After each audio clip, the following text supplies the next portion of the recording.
بعض اوقات جب یہ تکبر کی بات ہوتی ہے نا تو دلوں میں خیال ہی آتا ہے یہ پیسے والے تکبر کرتے ہیں، ہم تو غریب لوگ ہیں، ہم کہاں تکبر کرتے ہیں۔ یہ بھی بڑی غلط فہمی ہے۔ تکبر کے علماء نے 8 ریزن لکھے ہیں۔ تکبر علم کی وجہ سے بھی آتا ہے، تکبر عبادت کی وجہ سے بھی آتا ہے، مال کی باری تو تیسرے نمبر پہ آتی ہے، تکبر اقتدار کی وجہ سے بھی آتا ہے، تکبر خوبصورتی کی وجہ سے بھی آتا ہے، تکبر طاقت کی وجہ سے بھی آتا ہے۔ اب علم سے کیسے تکبر آتا ہے؟ کسی بندے نے دنیاوی علم حاصل کر لیا یا دینی، علماء بھی بن گئے۔ جی میرے مذہبی بھائی بیٹھے ہیں ادب کے ساتھ، کیونکہ علماء نے کتابوں میں لکھا کہ اگر آپ دینی علم بھی سیکھ گئے اور اس کے بعد دوسروں کو حقیر سمجھنے لگے کہ ان کو تو آتا ہی کچھ نہیں، مجھے اتنا کچھ آتا ہے، تو یہ بھی تو تکبر ہے نا۔ علم اس لیے نہ سیکھو کہ لوگوں کو حقیر جاننے لگ جاؤ، اس لیے سیکھو کہ لوگوں کو بلا کر علم دین سکھائیں گے۔ علم بھی تکبر لاتا ہے۔ عبادت تکبر کیسے لاتی ہے؟ کوئی بندہ 5 ٹائم کا نمازی بن جائے، قرآن پڑھنے لگ جائے، پھر کہ دیکھو لوگ تو کچھ بھی نہیں کرتے، یہ تو جمعے کی نماز نہیں پڑھتا، میں تہجد بھی پڑھتا ہوں۔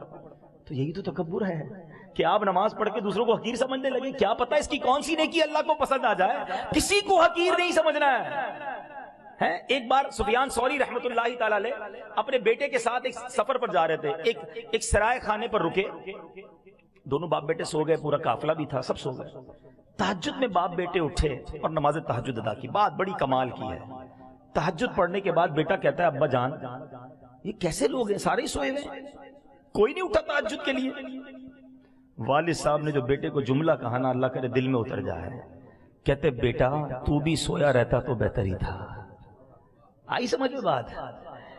بیٹا تو بھی سویا رہتا تو ٹھیک تھا، تہجد پڑھ لی، اب تجھے سارے حقیر لگنے لگ گئے، اس سے بہتر تو بھی سویا رہتا تو ٹھیک تھا۔ عبادت کرو، روزے رکھو، حج کرو، نمازیں پڑھو، مگر دوسروں کو حقیر نہ سمجھو۔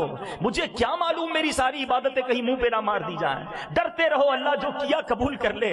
مالک ناقص ہوں، کمزور ہوں، جیسی ٹوٹی پھوٹی ہے تیری شان کے لائق نہیں، یہ ٹوٹے سجدے تو نے ہی قبول کرنے ہیں۔ تھوڑے سجدے کر کے پھولے نہیں سماتے، حاجی صاحب، نمازی صاحب، سخی صاحب بن جاتے، نہ کرو ایسا۔